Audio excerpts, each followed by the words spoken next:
Anusha, you're on.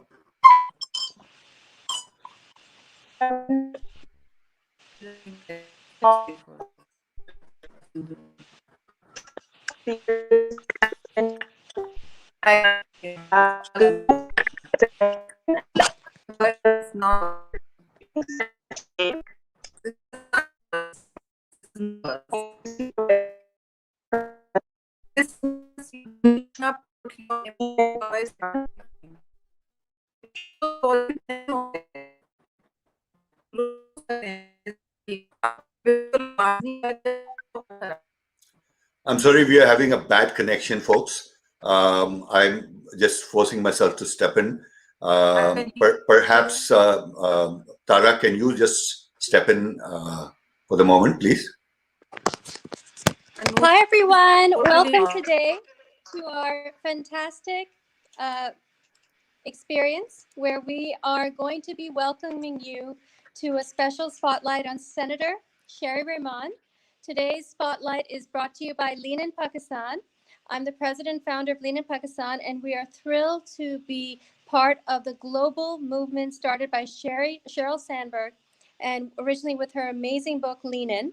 Today, we have Anusha Shroff, who is an incredible young entrepreneur, going to be moderating and interviewing SHERRY REHMAN, Senator SHERRY REHMAN, one of the most iconic women of Pakistan, and we're deeply, deeply honored. We're going to just first introduce Samir Josel, the president of the Canada-Pakistan Business Council, who is our partner here today to speak a few words. Samir, we welcome you.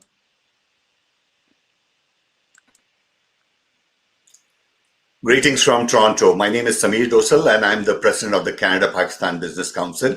We are delighted to continue our ongoing partnership with Dow Global Foundation and Lean in Pakistan. It's a commitment that we, as an organization, collectively had made efforts to try and bring in a very powerful role for women empowerment, both in Pakistan, in Canada, and connect and be the bridge for it. We are today delighted to have an amazing personality over here, Senator SHERRY REHMAN. You will hear her, and you will really appreciate the amazing role and the thing that she's brought, especially in terms of women empowerment. Her role, Anusha is going to take over and moderate the session. So, folks, I'm just stepping back, and we'll try and bring Anusha on and get her to.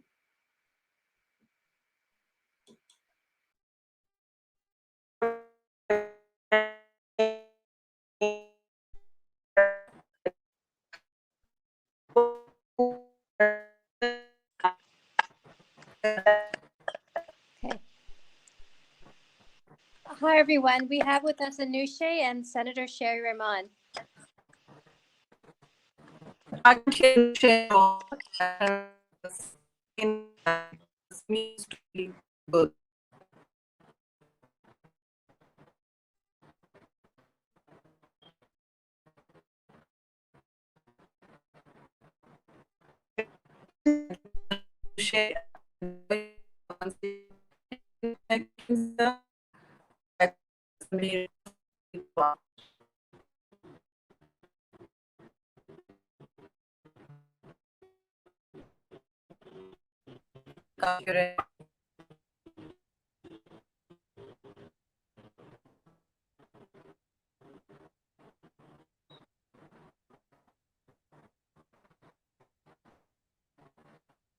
Hi, SHERRY. Are you able to hear me? Yes.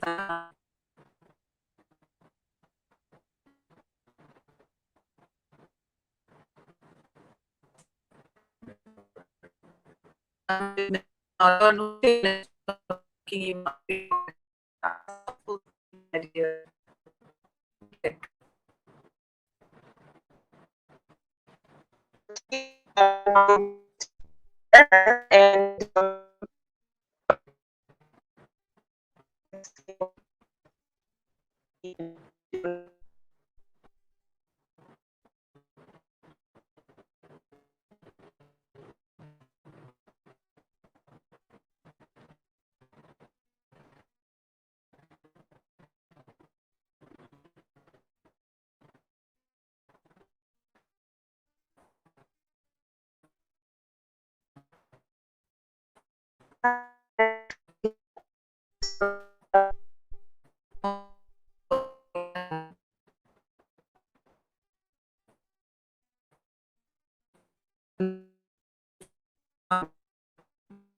Tara, unfortunately, we're not able to hear you either.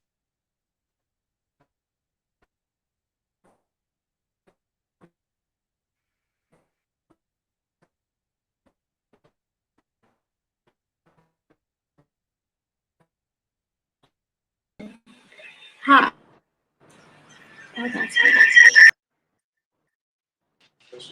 Okay, can you hear me You're now, going to Anushe? have to secure. Oh, great. There's Sherry. So I will excuse myself. Anushe, the floor is yours. We can see you, Sherry, now. Okay, great. Yeah, but Anusha is Welcome. unstable.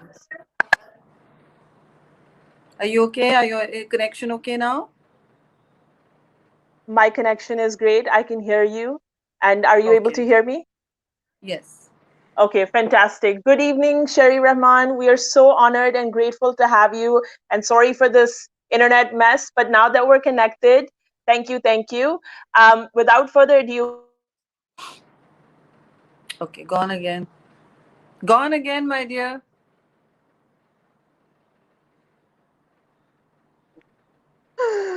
am I back? Yes, you are.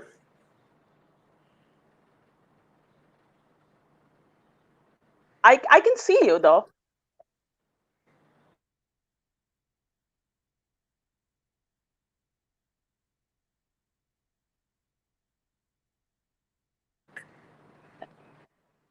Can you hear me, Sherry? I can hear you now, but when you, I mean, we can try this one more time. But if it keeps becoming all, you become all blurry and your voice goes, we're gonna have to suspend this. Yeah, it's gone again. Okay.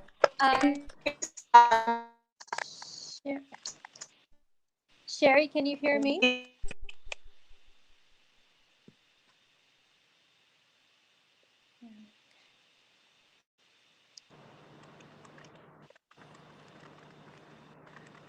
Sherry, can you hear me? Yes, I can hear you. Okay, wonderful. Anushe, we'd love to have Anushe back at any point in this conversation, but for the minute, if we can begin by Okay, you've gone, Tara. You've gone. This is not working.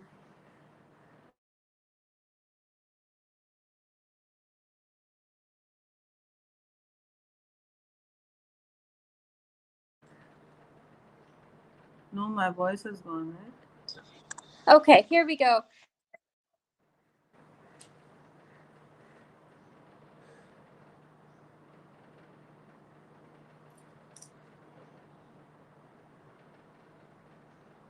No voice at all.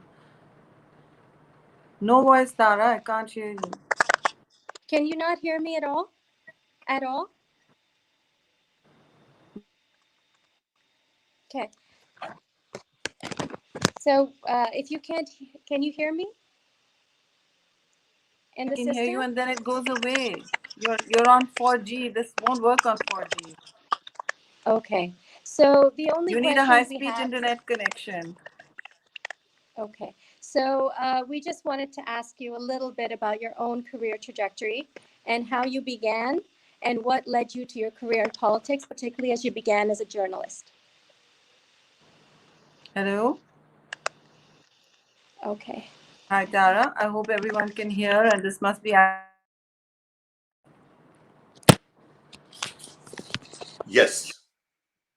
Senator Yours SHERRY is the REHMAN, most... the floor is Samir Saab, yours. yours is the most stable connection. I'm going to speak to that. It's Please. becoming harrowing for our new I do workflow. apologize on behalf of the team. That's okay. We are delighted to have Sherry. My apologies. Thank you for coming in. We just would like to hear from you, your story, the way you have taken the leadership role in Pakistan. As a woman, we would like to hear all the good work that you are. I would like you to take the lead and talk about yourself. We Okay, are looking forward to it.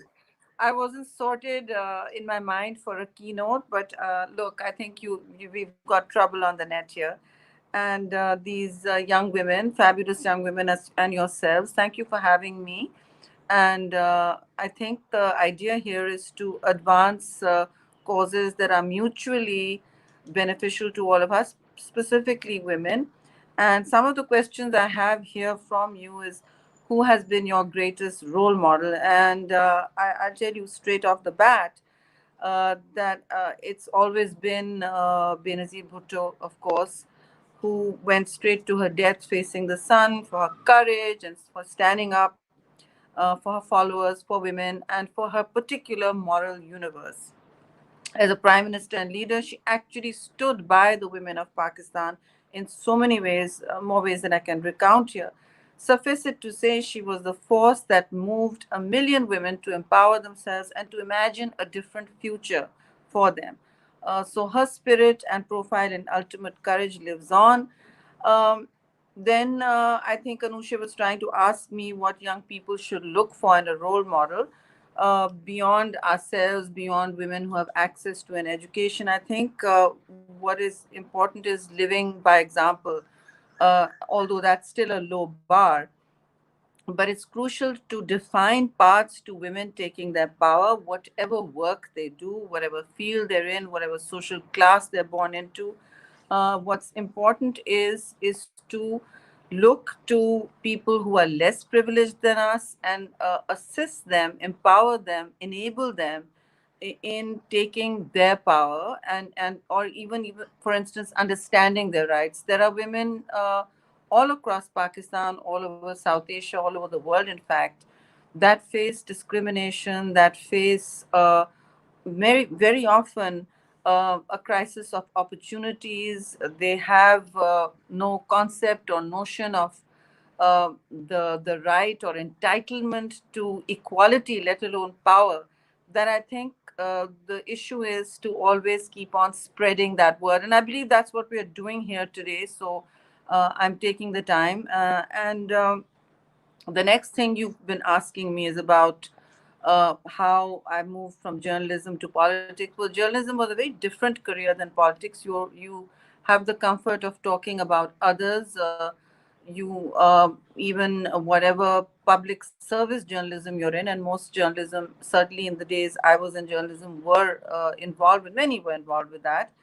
Um, what you do in politics is very different, and that transition is actually the same in public life, but it is very different. So to me, it was very important to have a voice, to have an identity, to be able to have meaning, give meaning to the life and work that we do. So much of my life, directly and indirectly, has been spent in this struggle. Women's rights, minority rights, the encroachment of extremism on social spaces, media freedoms, the fight for the political intellectual fight for Jinnah's Pakistan, which often is under threat. And it may be a drop in the ocean, the work I do, but I know, or any of us do, but I know I will spend the rest of my life doing that.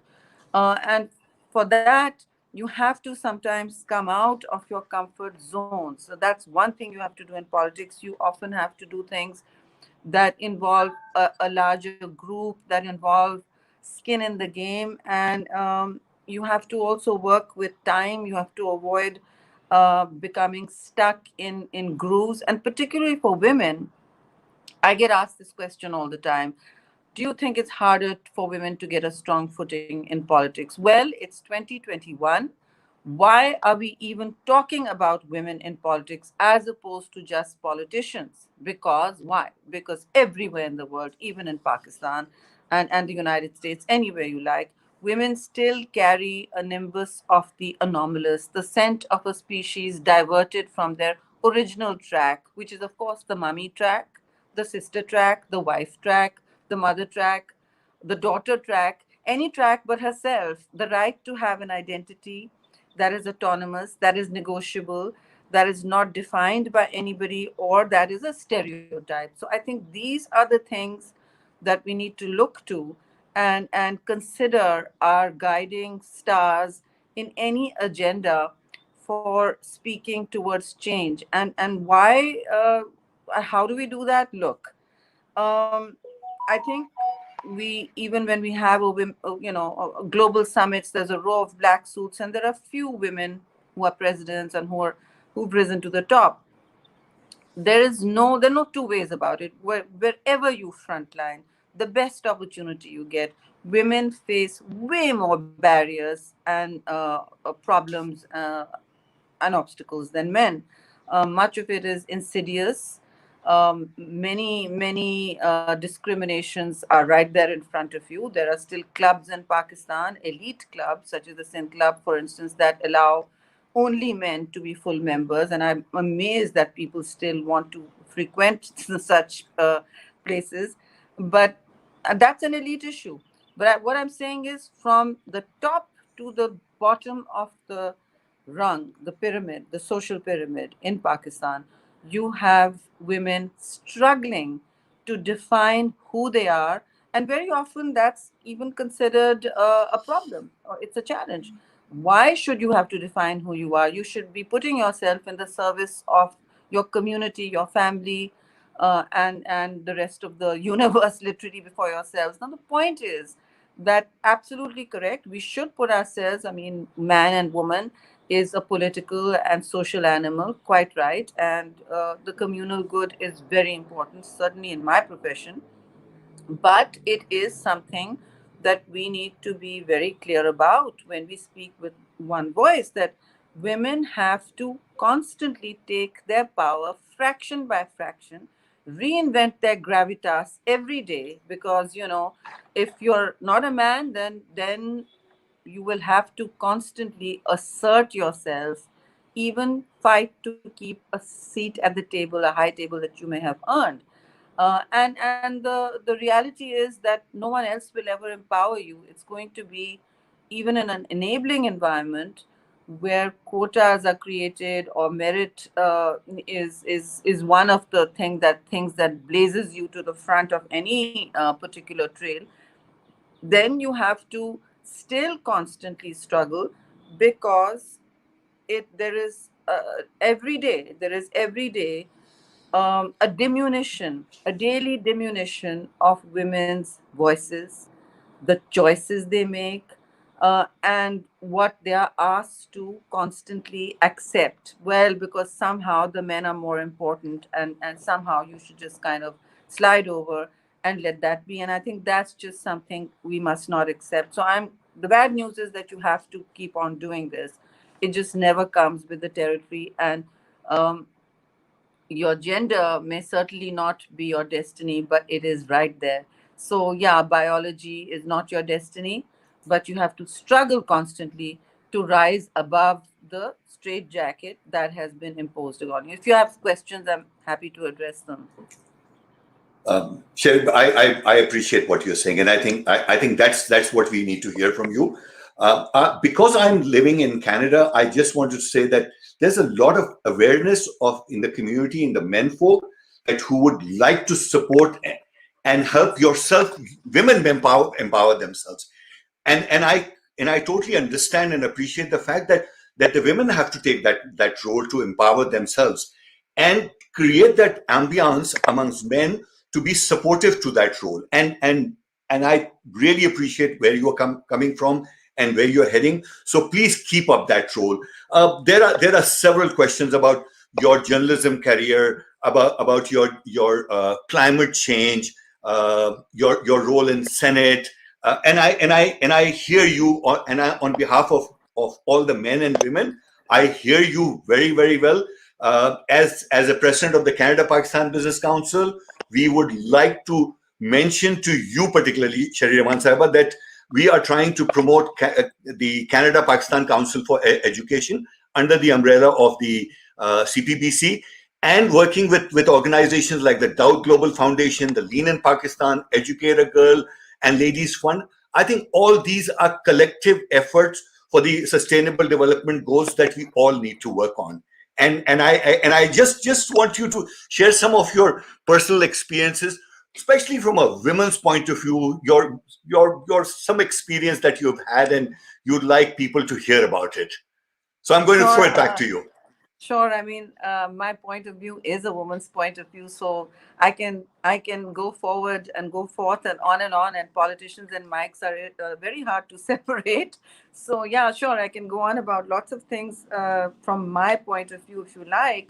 But I do want to say you're speaking about education, so I do want to say that that's crucial to changing the route of an opportunity a girl child may get. And that's one of the big crises and challenges we face in Pakistan. There are millions of Pakistani children out of schools, more so women, and girl children are the first to be taken off the bus, literally speaking, that goes to school. And transport to school, especially in rural areas, is one of the key issues, but there are so many.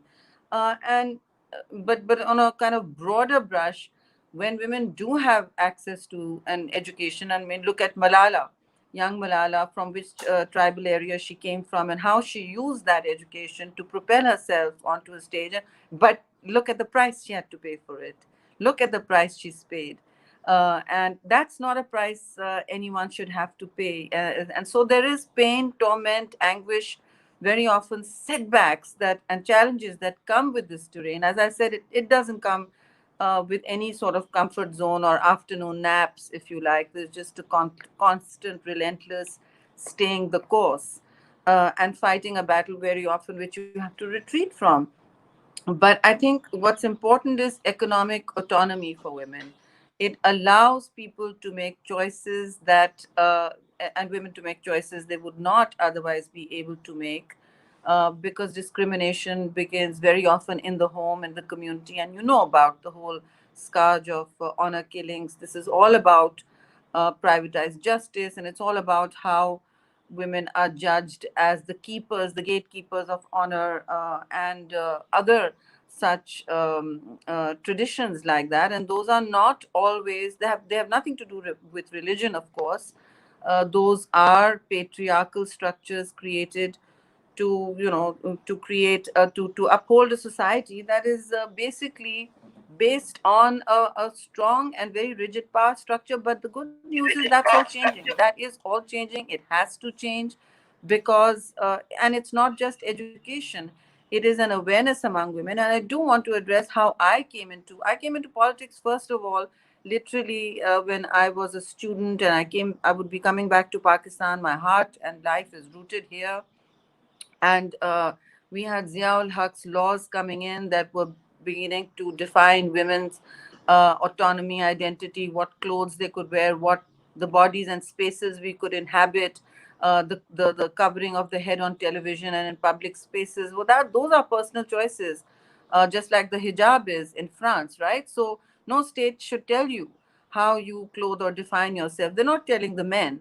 So what is this special, particular love for women? An obsession with women's bodies and control over women's bodies that has been a long-term worry for not for many right-wing regimes and groups, and I face them every day.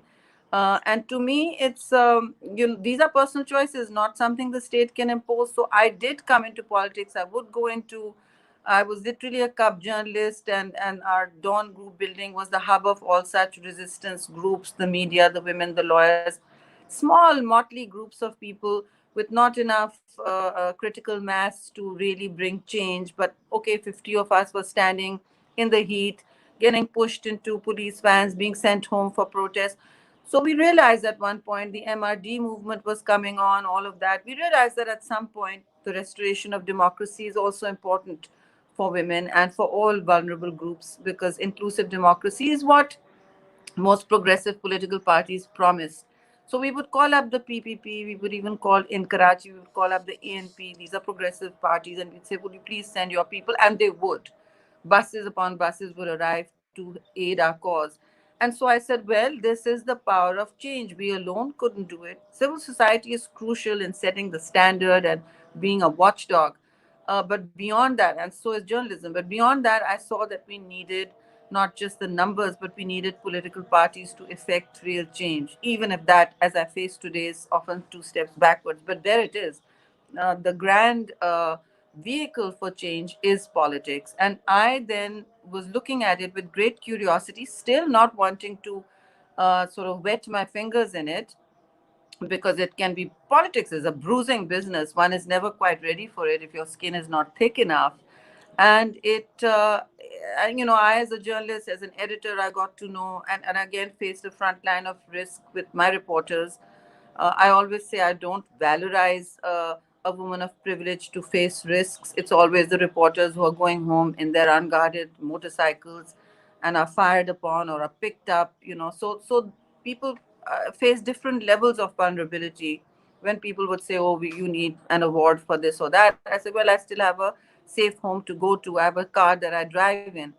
All of that, and understanding your own privilege is is part of taking responsibility for your own life, and then being able to enable others. And I think the transition to politics also came partly because of that, and partly really because of this great force of nature called Benazir Bhutto, who would just, once she met me as a journalist, she would like, it's 2001, I remember, and she's met me in London, and we're talking. She's an exile, and she's saying, you have to come into politics. And I was very reluctant, because, as I said, you could see it's bruising, and you have to take on a lot of battles that you haven't personally enlisted for, and it's tough. So she said, no, no, no, this is, and I said, but you don't need outspoken people like me. I'm not diplomatic at all. And she said, no, we need people with clarity, vision, and the ability to say what they mean, because either you agree with my manifesto or not. I said, I certainly do. I'm a voter. And she was like, yes, I'm going to ask you, and I'm going to ask Asma Jahangir and Hina Jilani. I want people like you. The other two had bigger and better things to do, and certainly did. And I was just lured in by this thing, this opportunity to bring change. And then we did move. The first things I did in parliamentary politics with her daily mentorship was to move the five big bills, the acts that brought about loads of change. We don't see it yet, but for instance, I tell younger women today that in our time, the poster for Women's Action Forum used to be remove the Hudud ordinances, where you could, for instance, be indicted, you could be arrested because you've reported rape, and there aren't two other witnesses to say that it was rape. So consent became mixed up with rape, and that's completely ludicrous. It was, you're an adulteress if you've reported rape. So it was a horrible bind our courts and our women were in.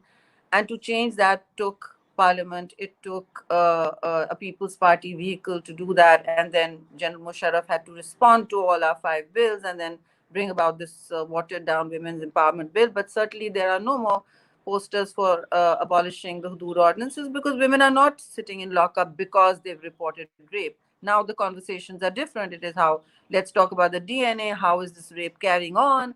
What can we do to tighten the laws? How can we penalize further? So I believe this was what we tried to do, and we've been bringing change. And I've had a fascination and great respect for the women's movement in Pakistan, although national security was my day job, as was media.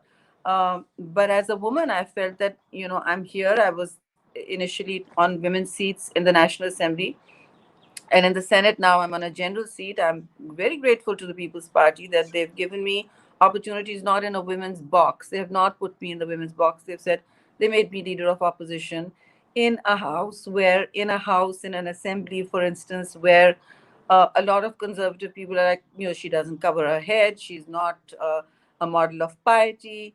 Anyway, we prefer leadership by women. So it was a great leap of faith for this party. But I have to say, President Zardari, Bilawal Bhutto Zardari went on with Benazir Bhutto's tradition and said, no, if there are two women for a man, as a man and a woman for the job, we'll take the woman always.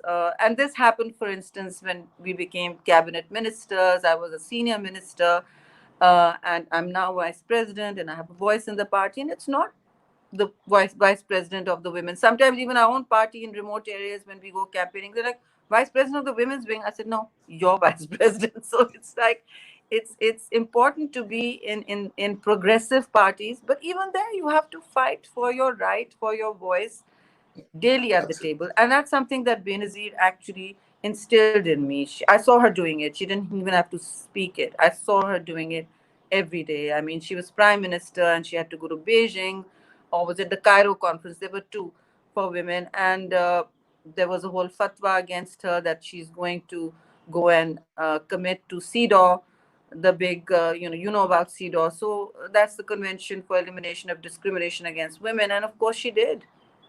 She went against all odds, and we were all holding our breaths as journalists, as women's activists. Will she, won't she, and will she make the leap of faith and possibly challenge the status quo, the big mainstream political status quo at home, which we as civil society activists or journalists don't appreciate.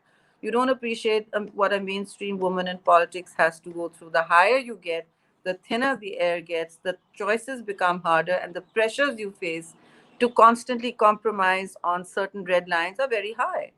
And so I've been lucky enough not to be forced to do that, and always been able to, in a party that when there's an encroachment on a vulnerable group, including religious minorities. And I have to say the People's Party is very clear. हमारे अपने लोगों ने कुछ किया होता है, charge sheet करो, निकालो यहाँ से, get them out. One member was de-seated and removed in Tirasan because he was working with forced conversions, converting Hindu girls to Musliman and then making them marry Muslim men. I mean, it was horrible. So he was a winner of seats, but the party said, no, he's got to go. We can't sustain this.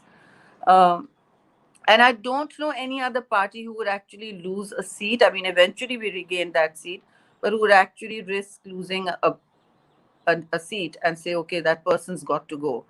So all this it's a culture that you work within. And you mentioned men. I've told you about the men who've actually been supporting me. Even at work, I've had that privilege. My husband has no choice but to support me, so he does, of course. And yeah, I mean, I'm very clear that it's this or the highway. My way on these things. It's my way or the highway. Oops. No, I totally appreciate what you're saying. Totally, and I And I recognize the fact. I have to mention here Etizaz Ehsan, who was the leader of opposition before me in the Senate. And while Benazir Bhutto was alive, she was in exile. He was a great force. He always encouraged me, and he said, "No, Sherry, you've got to.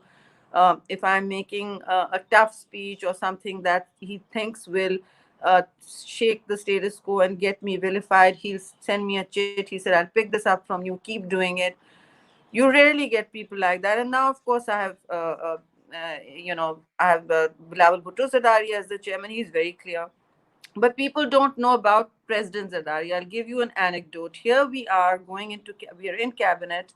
It's our government, and we have this 100 days to complete what are key things to us, key deliverables. One of those was the first social security program that Pakistan has delivered. It was called the Benazir Income Support Program, which we thought of in the manifesto. Now, this Benazir, nobody knows this story. We're sitting in cabinet meeting, and the prime minister then calls his core group, which is 5-6 key PVP ministers, Naveed Kamar, myself, Khurshid Shah, all of us, and he says, "Listen, guys, now we need to make this happen." And how the bureaucrats just pushed back and they said, "Nahi, nahi, nahi, this can't happen. Women will never come to the post office, or it won't go digital."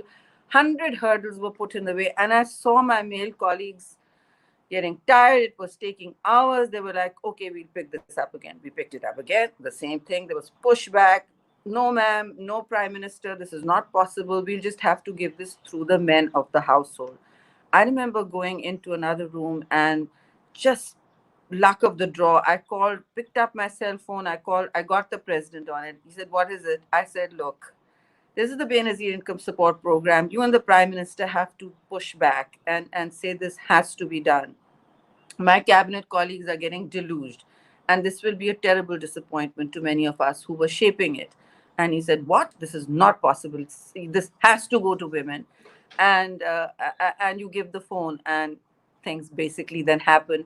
And I remember when the first woman picked up her check, it was a woman from the tribal areas. Those days it was the post office.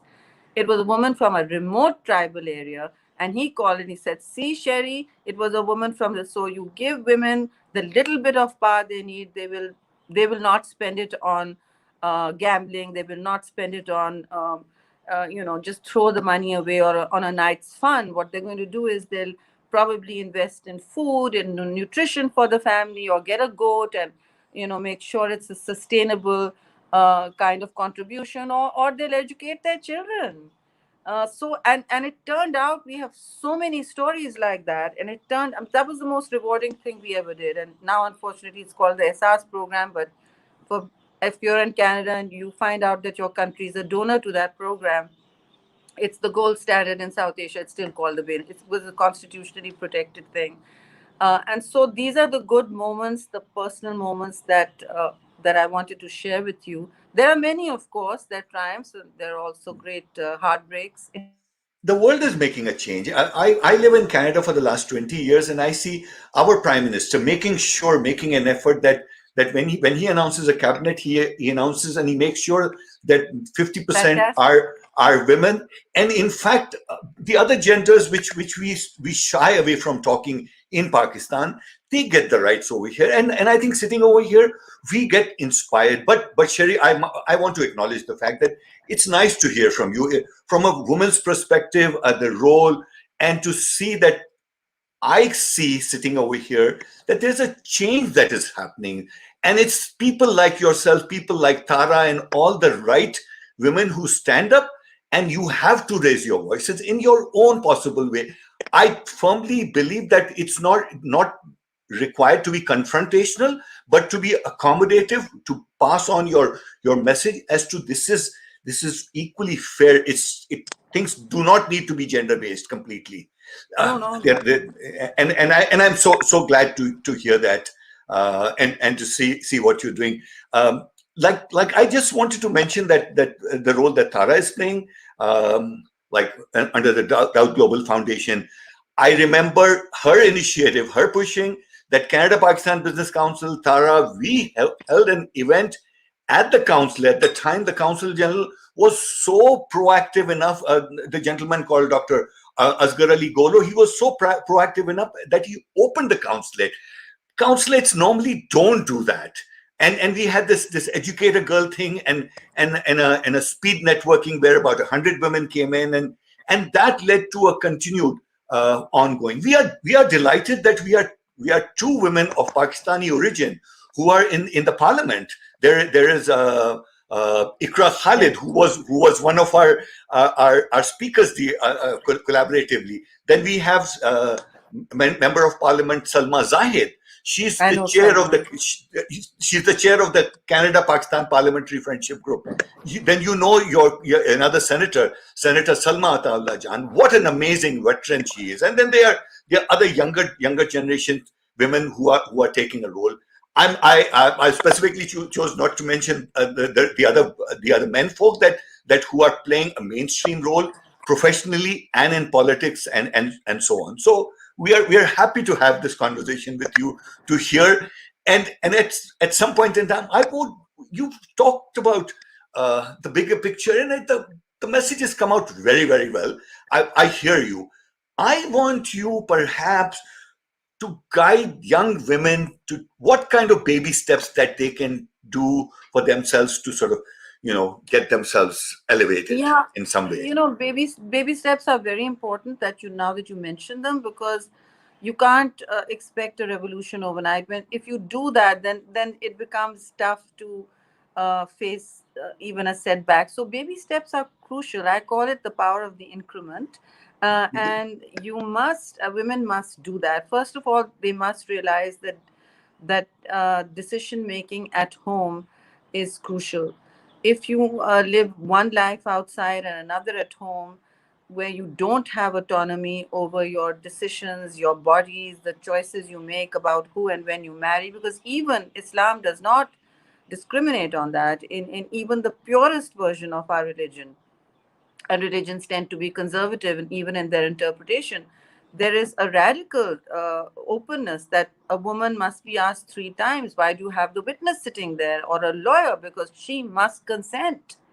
And that consent is very often taken away through in layers of suggestion and layers of pressure at every level, at even in high society, because oh well, you've got to succumb to what is expected socially. And women may want to be pioneers in their field. They may want to inspire, lead, play football, um, drive, be in politics, or and take risks with their lives, or be rally drivers, whatever. But so those choices are made at home, and those must be enabled at home. When they're not, there must be some realization of life potential, and that you've got one life to live, and that time is the new currency. It's not money, it's time, it's quality of how you spend that time, how you navigate your moral and social universe, how you're able to get your point across. Sometimes for women, confrontation unfortunately is needed, because without that they don't get to make the choices that they are entitled to. And very often women are conditioned. Television shows, plays, the culture around us, that of patriarchy. There's a whole architecture of patriarchy that suggests that you're not quite entitled to make your choice. I mean, a career is all right if it's convenient, but if it's not convenient to the family and it's not bringing in enough money, then shouldn't you be giving way to your husbands or to your brothers, or make way for the more important, the suit in front of you. And I think that's So something that nice. that's something we have to guard against, because even if the money you earn is much less than say what your brother or your husband or your father is earning, or the value they tell you you're putting on the table is less at work, I'm sorry, don't accept it. Just say, this is how I want to realize my potential. It's your choice if you want to bring up children at home, if you want to spend part of your time and outside the home, in a public life or in a professional life. It should be your choice, and your family has to enable you. If they're not enabling you, then they're manipulating you. I'm sorry, for their own collective gains, and that's got to change. So I think that women don't have enough support in their families very often, in good families that educate their daughters and say, all right, so you've empowered them with that education. Now enable them to make hard choices, sometimes moving a country. For instance, when I had to go as ambassador, I didn't want to go to Washington. My family could not move. Luckily, my daughter was grown up. My husband could not uproot himself and go there, and I certainly didn't want to, not because of family only, but I didn't want to. I wanted to stay in the National Assembly where I was. But there was a crisis in Pakistan American relations, and they said, well, Pakistan needs you, and that's it. I said, but right after Raymond Davis, Memo Gate, Salala crisis, I go into the eye of the storm. Those were some of the hardest 2 years I've spent. I mean, I used to wake up 3 in the morning to talk to Pakistan, to manage the time change, to be effective, because you're as good as your headquarters, really, in times of crisis. And also uh, and by 6, be finished with the telegrams and be in my office really early and work Saturdays, because that's not our working culture. So I said, we're working 7 days a week. We're doing what the Americans are doing. If they're on the road at 6, we're on the road at 6, dear embassy. It's our largest embassy out there.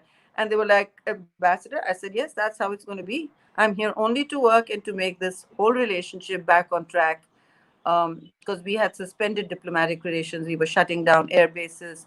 We had shut down the NATO supplies, all of that. And the good thing about that was, the power of parliament in democracy is great. There was no one person making those choices. The good thing about PP governments is that we use parliament. We're like, hey, this is our entire parliament saying, this is how we want to do it. We don't encroach on our sovereignty. And so when a government says something, right, of course, other governments listen, particularly those that are using your terrain. But when an entire parliament speaks, that's across the board. That's a very powerful message always to anyone in the world. And that's how we should treat Kashmir or any other cause, use parliament. But those are my takeaways, and I had to But leave. My husband did not really want that. He found out on television that I was ambassador. I'd given him a slight warning. I said, I'm avoiding going into the PM's office for 2 days. I have a feeling this is why they want me. They found me eventually, of course. And he's like, here it is. So he came, they dropped me, they set me up, went back and forth. So Awesome. I think those are Awesome. This is choices you have wonderful. to make. Yeah. Absolutely. Absolutely. So, and I know today it's about you, and today it's about these young women on the side stage. I really want to give it another try. I know there was an internet issue, but I'm going to bring on Anushe first, if she can, if you can, and then Tara, and they can throw. Anushe, give it a shot. And otherwise, you know what? I'm there as a backup, and we will continue to work together. Anushe? Yes, I was really looking forward to speaking with Anushe. Thank you so much, Sherry. It's a pleasure to have you. I didn't have the opportunity to ask you all those questions that I had written out for you. But thank you so much. Perhaps you can share something about your book explaining, maybe a couple of words about that. Sure. Yes, so I'm coming out with a book called Women's Planning actually, because always you have mansplaining to you. You know what mansplaining is. You have men telling you actually how things work, and you're like, no, I know how this works. So here it is. This is actually, and it should be out in a month or two. It's a unique kind of testament to women's activism in Pakistan, and actually through the lived experiences and voices of pioneers who have not just headlined the rights struggle in Pakistan, but also have given it intellectual and moral quest. The second idea motivating this anthology is to probe the connection between a very coherent movement of the 1980s, which is what I was speaking about and which inspired me, and today's post-millennial activism, the Aurat March, this huge, amazing, exciting young women's movement, if you like, which is not coherent in the sense that the earlier one was, because that one had very stated goals and it engaged with government, it engaged with politics, it sort of got things done also. This one is challenging norms. It's pushing the boundaries of patriarchy. It's spurring thought, analysis, and action on structural and social changes women facing in Pakistan. It's also bringing together people across the entire country. The 80s movement was a limited movement. It was very effective, but it was limited. It was of very brave women who are now literally heroes for me. And I was lucky I got to spend time with them. And of course, that includes Asma and Hina Jilani and many others. But the millennial women also have to build bridges with that whole world of activism, which they're doing. And the idea is to build a storied link between leaders, between the old guard and the new, on ideas and challenges that women face. So 22 women have written that I've asked to. It's very curated. I've edited. There's been back and forth on different issues and professions, from human rights, women's activism, politics, law, development, labor, media, literature, women and literature. Bina Shah, for instance, on women and literature. Fifi Harun, as a young woman, on how women are stereotyped in television plays. Other women on even the legal challenges. Shaila Zia's daughter, for instance, she's written that, and Maliha Zia and Sarah Bilal on the penalties, on the penalty system and what women face there. Sarah Malkani as one of the young lawyers. So we have all the young pioneers and the older ones, all Farida Shaheed, all writing, everybody, Hina Jilani writing her story, Zora Yusuf talking, Secretary General of the Human Rights Commission of Pakistan, telling her story. I've worked with all of them. So I said, hey, even Sharmeen Obaid has written, all of them, and said, okay, let's connect our dots together and let's put this across as a representative voice. It's not as representative or intersectional as needed, but it is one thing out there on the international stage. I've had really good endorsements from Malala Yousafzai and Hillary Clinton and many people interested. All those women who did not roll up the ladder behind them, who had skin in the game, had to qualify to write in this book, who had a contribution to make to the discourse, to activism in their particular field. So yeah, I'm very excited about this. Actually, I've worked on it during the first wave of COVID, where we were at home, I think, for 4 to 6 weeks, and then kept following up. Thank God it's finished, because right now in the middle of a Senate re-election, and it's murder out there. So I have to go very soon. Yeah. Tara, why don't you come on?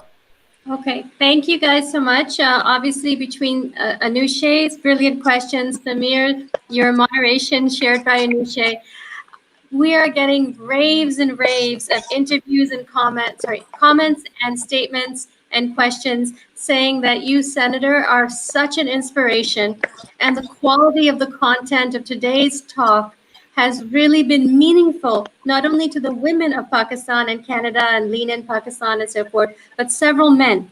Men are writing in saying that you are a pillar of a female example of Pakistani women. And so we're deeply honored to have had you with us here today. And in your talk, you also celebrated many, many other Pakistani women and other women who have supported and showcased and spotlighted your great work, as well as the work of Pakistani women. So we thank you for your service to Pakistan. We thank everyone who was a part of this call, and particularly Samir and Anushe, who really, really did a fantastic job. So thank you, everyone, on behalf of Lean in Pakistan and, of course, the Canada Pakistan Business Council.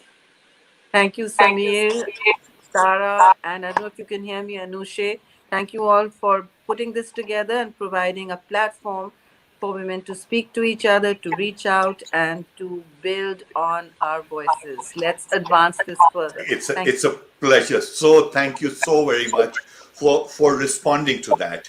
I want to just close with one little thing. I've been inspired with the women in my life. My mother, myself, was an inspiration for me. She wrote books on home remedies. My mother-in-law, Mrs. Zubaida Josel, she's 98. She's in the room. She was the founder principal of Habib's Girls School. My wife and the women around, and all these youngsters have really helped inspire. My younger sister Naila, interaction, and so on and so forth. It's amazing. We have been privileged and fortunate, and it's important for us to give back. So thank you, Sherry. You will hear from us. We will request for further engagement to help us in this cause as we move forward. Thank you, folks. Thank you. All the best. Shout out to all of you. Bye. Thanks. Bye-bye.